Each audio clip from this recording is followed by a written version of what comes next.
ওই তো একটা সাদা মাটা কালো কুলো চেহারা, সাজ পোশাকও সাদা মাটা, আর তখন গ্ল্যামারাস সোসাইটি গার্লরা আমার সব বান্ধবী। আমি তাদের সাথে প্রেম করতাম, ডেট করতাম, কিন্তু যখনই ঘনিষ্ঠ হবার চেষ্টা করতাম তখনই আমার চোখের সামনে তোমার এই চোখ দুটো এসে দাঁড়াতো। ব্যাস, আমি আর ঘনিষ্ঠ হতে পারতাম না। তোমার ওই চোখ দুটো অতন্দ্র প্রহরায় রাখতো আমাকে, ঘনিষ্ঠ হওয়ার কোনো চান্সই পেতাম না। বাবা, আমি তো তোমাকে কিছু বলিনি কখনো। এখন তোমার যদি মনের বিকার হয় তাতে আমি কি করতে পারি বলো? হ্যাঁ, সবই তো আমার মনের বিকার, সবকিছু তো আমি বলছি মনের বিকার থেকে। আসলে আমার অনেস্টির কোনো দাম তোমার কাছে কোনোদিন নেই। আসলে তুমি জানো যে এই পৃথিবীতে তোমাকে ছাড়া অন্য কাউকে আমি ভালোবাসতে পারবো না। না, আমি কি তোমাকে এই কথাটা বলেছি? তোমায় বলতে হবে কেন? তুমি তো জানো। আচ্ছা, তুমি আমার একটা কথা বলো তো, আমার সারাটা জীবন তুমি কেন এভাবে নষ্ট করে দিলে? বাজে কথা বলো না, একদম বাজে কথা বলো না, কিন্তু আমি বলে দিচ্ছি তোমাকে। উল্টোটা আমিও বলতে পারি, তোমার জন্য আমার সারাটা জীবন নষ্ট হয়েছে। আরে তাই তো আমি বারবার বলছি, এখন আমি ডিসিশন নিতে পারি, আমরা দুজনে আলাদা থাকতে পারি। শঙ্কর বড় হয়ে গেছে, মানুষ হয়ে গেছে। শঙ্কর যদি আপত্তিও থাকে, আমরা আমাদের মতো আলাদা করে থাকবো। চলে এসো না অদিতি, তুমি তো চাইলেই কলকাতায় আসতে পারো। তো বুড়ো বয়সে ভীমরতি, মহা মুশকিল। আমার ভীমরতি হয়েছে? ভীমরতি? এখন যখন আমি স্টেপ নিতে পারছি তখন তুমি একটু এগোতে পারছো না। কোন স্টেপ নিচ্ছ তুমি? এখন স্টেপ নিচ্ছ? যখন পাশে দরকার ছিল তখন কিচ্ছু করোনি, কোনো রকম স্টেপ নাওনি। দয়া করো, হ্যাঁ, নতুন করে তুমি এখন স্টেপ নেওয়ার চেষ্টা করো না। যখন পাশে সত্যি করে দরকার ছিল তখন তুমি ছিলে না, সেই জন্য প্রতিশোধ নিচ্ছ আমার উপরে। এখন যখন আমি থাকতে চাইছি তখন তুমি থাকবে না। প্রতিশোধ? প্রতিশোধ নেওয়ার কিছু নেই তো। আমার সেই এনার্জিটাই নেই, জানো তো। একা একা জীবনের সব ঝড় সামলাতে সামলাতে না আমার জীবনের অর্ধেক এনার্জি শেষ হয়ে গেছে, জাস্ট শেষ হয়ে গেছে। সব এনার্জি চলে গেছে সেটা বলো না। আমার সাথে ঝগড়া করার এনার্জিটা কিন্তু ঠিক একরকম আছে, সেটা এক ফোঁটা কমেনি। সেই প্রথম যেদিন দেখা হয়েছিল যেরকম ঝগড়া করেছিলে আজও ঠিক সেই রকম করো। আমি ঝগড়া করিনি, তুমি এত স্পিডে গাড়ি চালাচ্ছিলে আমার ঘাড়ের ওপর এসে পড়েছিলে। যদি ব্রেকটা না দিতে ঠিক সময়ে, একটা বড় অ্যাক্সিডেন্ট, মানে আমার স্পট ডেথ হয়ে যেত। না, অ্যাক্সিডেন্ট তো হয়েছিল, সেই ক্রাশটা তো আমার এখনো পর্যন্ত কাটলো না। তুমি বাজে কথা রাখো, একদম বাজে কথা রাখো। দেখো, আমরা বাকিরা সবাই ছিলাম, তুমি গাড়িটা নিয়ে ঘাড়ের ওপর উঠে এসেছিলে। কি লালটু ছেলে, দেখতে সুন্দর, ইংরেজি ছাড়া কথা বলো না। হ্যাঁ, আমি বাঙালি ভেতো মেয়ে, আমি বাংলায় ঝগড়া করছিলাম আর তুমি ইংরেজিতে ঝগড়া করছিলে। বাকি মেয়েরা খুব নার্ভাস ছিল, তাই জন্য আমি ফাইটটা করেছিলাম। এই তো। ঝগড়া করার পর গাড়ি নিয়ে বাড়ি ফিরতে ফিরতে ভাবছিলাম, বাবা মেয়েটার দম আছে, আমার সামনে দাঁড়িয়ে এইভাবে ফাইট করে গেল।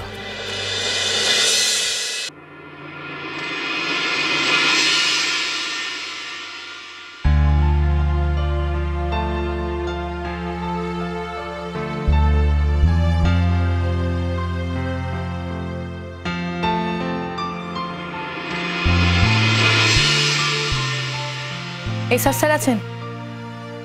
হ্যাঁ আছেন, কিন্তু উনি তো লেখাপড়া করছেন। আমরা একটু ওনার সঙ্গে দেখা করব। আচ্ছা, কি নাম বলবো? মোহর বসু।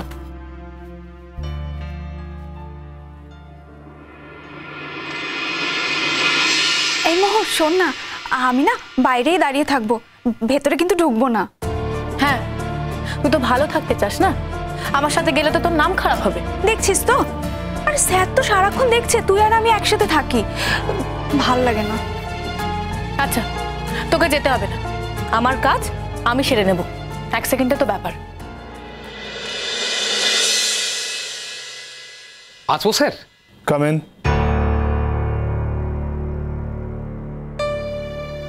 স্যার, দুজন ছাত্রী আপনার সঙ্গে দেখা করতে এসেছে। কে? দুজন ছাত্রী, বলছি আপনার সঙ্গে খুবই দরকার। তুমি জানো না যে আমি যখন স্টাডিতে থাকি তখন আমাকে কেউ ডিস্টার্ব করে না, জানো না? এই সময় আমি কারোর সঙ্গে দেখা করি না। ঠিক আছে স্যার, আমি তাহলে তাই বলে দিচ্ছি। নাম জিজ্ঞেস করেছো?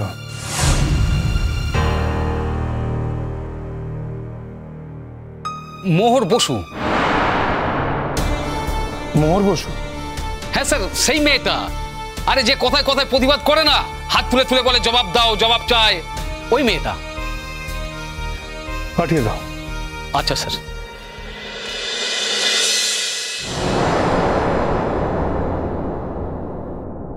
ওর আবার এখানে কি দরকার পড়লো? হঠাৎ এত করুণা? আমার চেম্বারে চলে এলেন সরাসরি। মহারানী, সেকেন্ড টাইম কোথায় দেখা হয়েছিল মনে আছে? মনে নেই আবার? আমার মাসতুতো ভাইয়ের বিয়েতে। কি লজ্জার কথা, আমার মাসতুতো ভাইয়ের বউ যে তোমার বন্ধু সেটা আমি জানবো কি করে? যখন তোমার সাথে আমার আলাপ করিয়ে দিচ্ছিল তখন তো আমি একদম ভ্যাবাচাকা খেয়ে গেছিলাম। কি বোকা বোকা লাগছিল দেখতে তোমাকে। আমি সত্যি সেদিন একদম বোকা হয়ে গেছিলাম। আর একটা কালো মেয়ে যে এত সুন্দর হতে পারে সেটাও আমি প্রথম জেনেছিলাম। যাই হোক, ওরা কেমন আছে গো? সে কি তোমার বন্ধু, তুমি জানো না? আমাকে জিজ্ঞেস করছো কেন? ওরা বিদেশে চলে যাওয়ার পর আমার সঙ্গে আর কোনো যোগাযোগ হয়নি। তোমার সঙ্গে আমার সম্পর্কে যখন একটা দূরত্ব তৈরি হয়ে গেল তখন আমি তোমার কোনো আত্মীয়ের সঙ্গে যোগাযোগ রাখিনি। হ্যাঁ, মধুপর্ণা আমার বন্ধু হলেও বিয়ের পর তো আমার যা হয়ে গেল না, তাই আমি ওর সাথেও কোনো যোগাযোগ রাখিনি। সেই দিনগুলো আমি খুব মিস করি গো। তাই বুঝি? হ্যাঁ, আমার কথা তো তুমি বিশ্বাস করবে না। অনেক বাজে বকা হয়েছে, এও রাখো তো।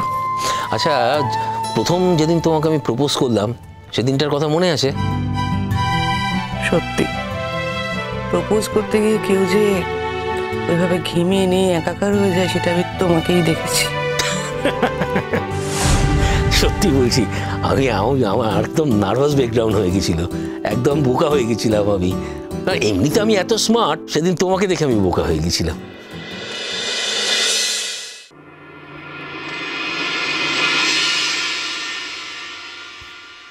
আপনাদের কথা স্যারকে বললাম, উনি এখন খুব বিরক্ত বোধ করলেন, কারণ উনি এখন লেখাপড়া করছেন। তারপর আমাকে ডেকে বললেন ওনাদের পাঠিয়ে দিতে। যান, হ্যাঁ, বেশিক্ষণ থাকবেন না। শোনো, তোমার স্যারের সঙ্গে বেশিক্ষণ থাকতে আমার বই গেছে। কি শুনতে পেলে না? না, আরো জোরে বলবো, তোমার স্যারের সঙ্গে বেশিক্ষণ থাকতে আমার বই গেছে। আমি একটা কাজে এসেছি, কাজ সারবো, চলে যাব। আর কাজটা ওনারই, আমার না। তুই তো যাবি না? মানে স্যারকে না ভয় করে ভীষণ। আচ্ছা ঠিক আছে, তোকে যেতে হবে না। এই শোন না, দাঁড়া, আমি যাচ্ছি, চ। তুই কেন যে এত ভয় পাস না আমি বুঝি না। আসলে স্যারকে দেখলেই না ভয় বুকটা ঢিপ ঢিপ করে, আর মনে হয় কি কখন উনি বাস্ট করবেন। এই দেখ, স্যার না তোকে দেখলেও কিরকম খেপে যায়, কিরকম জ্বলে ওঠেন, কারণটা বুঝি না রে। শোন, ওনার রাগের না কেউ ধার ধারে না। নেহাত উনি আমাদের টিচার, তাই মুখের ওপর কিছু বলতে পারি না। যাবি তো?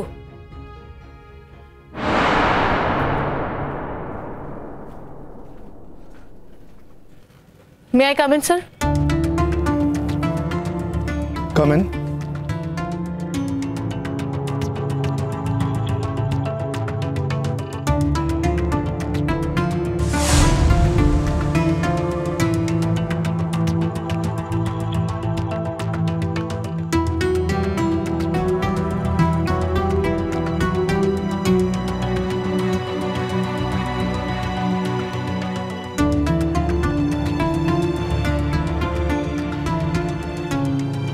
কি চাই? স্যার আমার কিছু চাই না। আমিও তো কিছু চেয়েছি বলে আমার মনে পড়ে না। তা হঠাৎ এখানে আগমনের কারণ? আমি আমার স্টাডির সময় কাউকে অ্যালাউ করি না। আপনি অ্যালাউ না করলে তো আমি এখানে আসতে পারতাম না স্যার। আপনার দারোয়ান গিয়ে বললেন যে আপনি আমাকে ভেতরে ডেকেছেন। কাজের কথা বল, বাড়তি কথা শোনার সময় আমার নেই। স্যার কি ব্যাপার, তুমি ফুল নিয়ে ঘুরে বেড়াচ্ছ? দেওয়া সঠিক লোক পাচ্ছ না নাকি?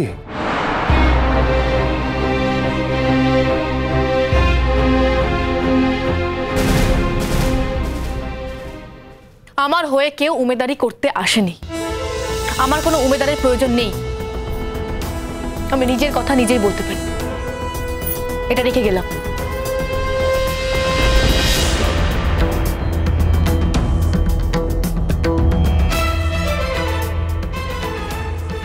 লিসেন,